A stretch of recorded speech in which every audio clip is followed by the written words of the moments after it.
En la vasta cronología de la cultura popular existen confluencias que marcan historia.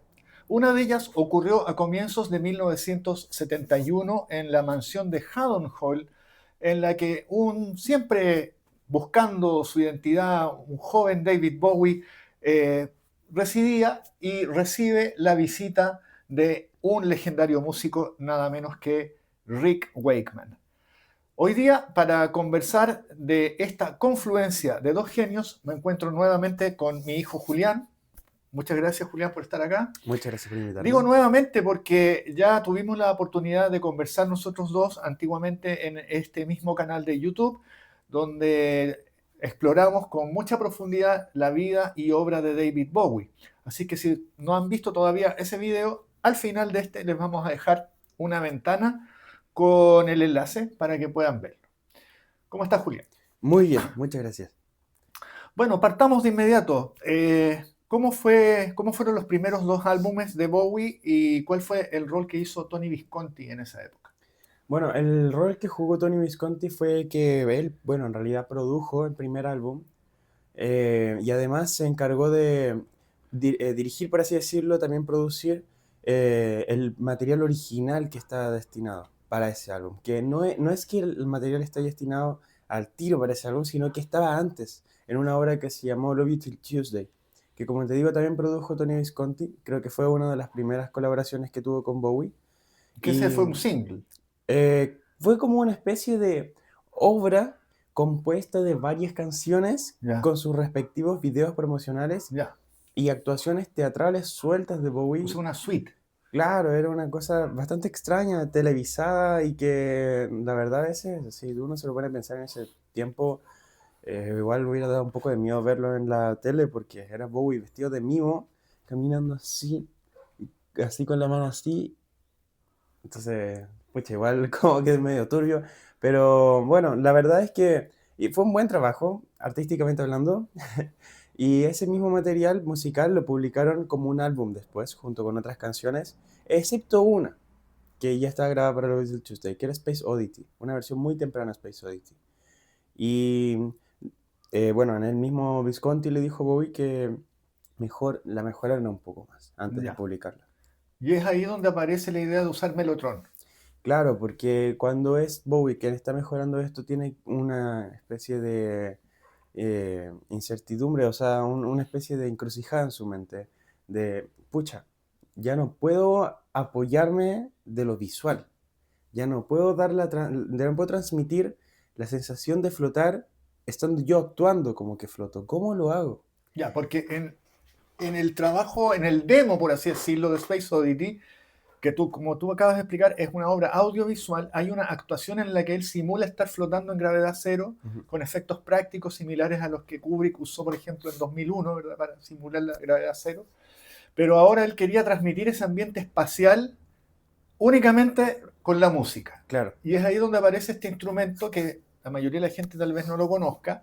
Es una especie de sintetizador, un teclado, que más que un sintetizador yo diría que es como un sampler, porque un sampler es un instrumento donde hay sonidos pregrabados, entonces tú puedes hacerlo sonar como una trompeta, como un piano, como un violín, y aquí el Mellotron funcionaba de esa manera, ¿verdad? Acá sí. habían sonidos que ya estaban grabados y tú lo podías ejecutar, pero parece que era un instrumento muy difícil de domesticar. Sí, era bien difícil porque se desafinaba, se calentaba mucho, se Claro, echaba a cuando se perder. calienta y estamos hablando de, no estamos hablando de un aparato digital, sino que analógico. Si las cintas grabadas, donde está grabado el violín, la trompeta, se calientan, esas cintas se dilatan y por lo tanto se desafinan. Así es. ¿Y cómo se hacía para que no se desafinara? Bueno, ahí es donde conocemos a nuestro amigo. Don Eh, Richard Wakeman, Así es. que tenía como 19 años, Bueno, sí, era bastante joven. ya había estudiado en Eh, el conservatorio ya. claro, igual recordemos que Bowie en ese tiempo también tenía, pucha, más o menos la misma edad, tal vez unos 2 años más, pero eran los dos muy jóvenes. Y, y sí, la verdad es que él sabía cómo manejar el Mellotron, porque él tenía una especie de ritual sagrado que hacía que él pudiera manejarlo sin que se desafinara o que los efectos se mitigaran, por ejemplo. Ya, o sea, por ejemplo, me imagino que encendía el Mellotron horas antes de afinarlo, porque primero para que se calentara, para que llegara a una temperatura estable, después de eso lo afinaba, y además él ya sabía qué notas eran las que se podían tocar para que no sonara feo, qué timbres eran los que había que usar para que no se notaran las desafinaciones. Entonces Visconti lo conoce a Wakeman y lo trae para que pueda tocar el Mellotron en Space Oddity. Así es. Y ahí se conoce con Bowie. Sí, y bueno, una de las técnicas que tenía para poder hacer que no se notara tanto la desafinación no eran solo técnicas mecánicas, sino que técnicas musicales también. Ya. Entonces, él tocaba acordes con mucha sonoridad, con muchas notas y acordes largos. Y cuando Bowie escuchó eso, se dio cuenta de que eso era justo lo que necesitaba para transmitir esa sensación de flotabilidad. Claro, entonces si ustedes escuchan la versión definitiva de Space Oddity, que no es esta del video en que sale flotando el personaje, sino que la versión que está en el álbum de David Bowie 2, y escuchan ese timbre como de cuerdas, no son realmente violines, sino que es el Mellotron interpretado por Rick Wakeman. Sí. Entonces ahí conoce Bowie a Wakeman, y cuando empieza ya a desarrollar lo que va a ser después su tercer álbum, en el que Wakeman no participa, pero cuando parte el desarrollo de lo que va a ser después el cuarto álbum, ya David Bowie viviendo en Haddon Hall, Bowie siempre había compuesto sus temas desde la guitarra, ¿verdad? Se sentaba con la guitarra, unos acordes, inventaba la letra, la música, y ahora él ya quería empezar a componer desde el piano, pero necesitaba cierta ayuda, se acuerda de este virtuoso que había tocado el Mellotron, lo invita a su casa, le muestra las maquetas de las canciones y cuenta la leyenda que Rick Wakeman comentó después, nunca en su vida había escuchado tantas canciones tan buenas. Así es, bueno, no solamente están las canciones del álbum, sino que muchas de las canciones que no llegaron a entrar, que hoy en día son consideradas muy buenas, pero en su tiempo eran las peores de las que estaban, que se podían publicar como álbum, entonces tuvieron que quitarlas. Y como decía Wakeman, eran muy buenas. Entonces dolió mucho que las quitaran, pero afortunadamente hoy día sí las tenemos y en todas ellas logramos observar el piano. No sé si de Wakeman, porque parece que Wakeman solamente interpretó las del álbum, pero para lo que respecta al álbum, sí tocó Wakeman algunas de las canciones, porque la mayoría de las canciones tienen el piano, pero no todas. Por ejemplo, Queen Beach es una de las canciones de Honky Dory, no tiene piano, creo. Y Wakeman en ese caso no participa. Pero en otras canciones, por ejemplo, Life on Mars, que viene siendo una parodia de My Way, que es una canción que grabó Sinatra con Paul Anka, debido a que el que inicialmente iba a grabar esa canción era Bowie. Bowie se enojó porque le quitaron el proyecto y hizo una parodia. Y esa parodia fue Life on Mars. Déjame hacer un paréntesis porque esto puede ser interesante, sobre todo para quienes han escuchado hablar del Festival Internacional de la Canción de Viña del Mar. Resulta que en este Festival de Viña participó hace muchos años una canción francesa, que no recuerdo ahora cómo se llamaba en francés, pero que en esa época estaba de moda que Polanca tomaba los éxitos radiales franceses y los traducía al inglés y se los pasaba a Frank Sinatra. Y esta canción fue popularizada posteriormente por Frank Sinatra con el nombre de Let Me Try Again y fue un éxito mundial. Entonces la gente de Viña siempre quedó con la angustia, por así decirlo, de que, bueno, la canción que no ganó en Viña terminó siendo un éxito mundial. Hasta que en el año 2000 se hizo una competencia especial del Festival de Viña de canciones que habían salido primeras o segundas. Y en el fondo fue un pretexto muy vil para que pudiera ganar Let Me Try Again. Claro. Bueno, entonces tú dices que My Way también era una canción francesa que también Polanca tradujo para que la cantara Sinatra y eso dejó a Bowie con la bala pasada y con la idea de hacer una parodia. Claro, porque como te digo, inicialmente el que le iba a cantar iba a ser Bowie, no Sinatra. Y Bowie la estaba cantando con todo el aura francesa y todo el arte que eso involucraba. En cambio, Sinatra la grabó con un aire neoyorquino totalmente sobrio y bueno, nada que ver con lo que estaba haciendo Bowie, entonces él sintió de que era muy aburrida. Y esa sensación fue la que plasmó en la canción de Life on Mars. Pero volviendo a Rick Wakeman, recordemos que él entra a grabar en Space Oddity básicamente porque fue un problema, fue a solucionar un problema. Ujú. Queremos un sonido espacial, tenemos un Mellotron, pero es difícil tocarlo. Aquí hay un chiquillo de 19 años que lo puede tocar y ahí se conocen, pero ahora es distinto. Ahora Bowie le dice, ¿sabes qué? Estas canciones que estoy haciendo quiero que dé la impresión de que están compuestas desde el piano. Ayúdame tú como virtuoso del piano. Y de hecho se van a grabar a los estudios Trident Ujú. en el Soho de Londres, donde tenían un piano Bechstein de 1800 y tanto que ya había usado Paul McCartney para grabar Hey Jude. Sí. Entonces era un piano legendario, fabuloso, donde Wakeman ya por primera vez en este relato que estamos haciendo logra desplegar todo su virtuosismo, porque en el Mellotron estaba muy limitado por lo que ya conversamos, ¿verdad? De que él sabía que había ciertas cosas que no podía tocar porque iba a sonar feo. Acá al revés, tenía un piano de lujo a su disposición y en temas como Life on Mars o Changes se nota el virtuosismo de Wakeman. Claro. Es cuestión de escuchar el piano y tú dices, aquí hay un pianista virtuoso. Claro, así es. Porque los arreglos que él hizo son muy buenos, porque Bowie solamente le dio el esqueleto armónico de las canciones y Wakeman fue el que hizo todos los arreglos encima, todos los adornos, las melodías, así que se le atribuye el piano casi totalmente a él. Por lo menos en la mayoría de las canciones donde el piano tiene un rol casi protagónico, Wakeman es el que toca el piano.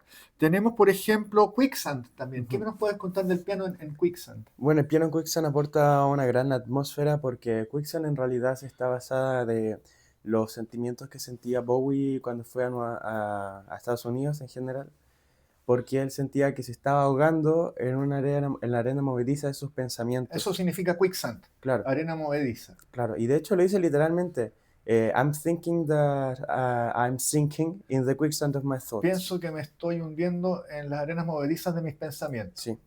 Entonces, bueno, eso se debe a que él sentía de que se está volviendo loco y le está dando esquizofrenia. Y en esta canción hay Mellotron también. Sí, Además de piano, Wakeman toca el Mellotron.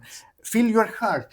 Feel Your Heart. También esa canción, si no me equivoco, es casi puro piano y trompeta. Creo que no tiene Ese casi es nada. un cover de un tema de Biff Rose. Claro. Ah, no, no trompeta, pero de saxofón, creo. Y acá dice, en esta pieza Wakeman transforma el piano en un torbellino de virtuosismo casi circense. Sí, es muy bueno. Song for Bob Dylan. También, esa canción también tiene piano.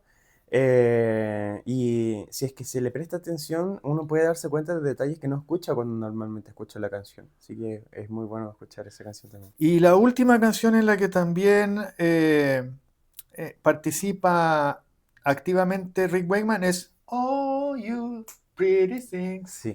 Oh You Pretty Things es una de las canciones que Bowie grababa en piano y Wakeman tocaba los arreglos. Entonces, el piano es muy importante en esa canción. Es muy importante porque se escucha mucho, es muy sensible. Bueno, queda muy contento entonces Bowie con esta participación de Wakeman, tanto así que terminan el álbum y dice, perfecto, ahora tienes que firmar contrato porque nos vamos de gira con los Spiders, que se llaman su banda, su nueva banda. Claro. Y ocurre que ese mismo día lo llama, no sé si John Anderson, a alguien de Yes y le dice, oye, ¿sabes que renunció Tony Kaye y no tenemos tecladista y necesitamos un virtuoso que toque varios teclados? Y claro, yo me pongo los zapatos de Rick Wakeman y no lo pienso dos veces porque obviamente pasar a ser el acompañante de Bowie en una banda de rock o ser uno de los protagonistas virtuosos de la banda que inventó el rock progresivo prácticamente, Yes, no había donde perderse. Es más, en el álbum que creo que es Yes Songs, el primer álbum en el que participa Rick Wakeman con Yes, incluso le dan la libertad de grabar un tema solo y creo que hace un arreglo de una sinfonía de Brahms. Entonces, eso era una cosa imposible de que David Bowie le hubiera permitido grabar un arreglo de Brahms en un álbum de Bowie, ¿no? O por lo menos en ese año. Claro, porque Bowie muchas décadas después agarró un giro más progresivo. Así es. Oye, para ir cerrando entonces, ahí se separan los caminos de Wakeman y de Bowie. Wakeman ya empieza a hacer su trabajo con Yes, llegando a ser el tecladista más famoso y más representativo en la historia de Yes. Y después de eso, por supuesto, su trayectoria como músico solista y compositor, donde está su gran obra maestra, pienso yo, que es El viaje al centro de la Tierra, del cual ya hicimos un video en este canal, así que también al final va a aparecer la ventanita con el enlace para los que no saben que Rick Wakeman hizo la musicalización de esta novela de Julio Verne. Pero no fue la última vez que interactuaron. Después creo que también hubo un single en el cual participó Rick Wakeman. Sí, si no me equivoco fue Absolute Beginners. Exactamente, Sí. que es para una película. Así es. La película no le fue tan bien como al soundtrack, lo cual es bastante difícil de creer porque uno de los productores de la película, creo, fue uno de los miembros de los Beatles. George Harrison. George Harrison. Ya. Sí. George Harrison hacía producciones de películas, hizo también algunas de... Creo que él fue uno de los productores de Los Caballeros de la Mesa Cuadrada. ¿En serio? De Monty Python. Mira. Estoy casi seguro. Bueno, por eso es un poco difícil de creer que le haya ido tan mal a Absolute Beginners, la película, pero a la música le fue muy bien. Vendió mucho y hasta que la muerte de Bowie fue un single que él siempre cantaba. Y dentro de esa canción el piano lo toca Wakeman. Bueno, te agradezco mucho, Julián. Como siempre, es un placer contar contigo en este canal y sobre todo aprovechar tus grandes conocimientos acerca de la vida y obra de David Bowie. Como les dije, aquí tienen los enlaces a los videos que les comentamos. Nos estamos viendo. Hasta la próxima.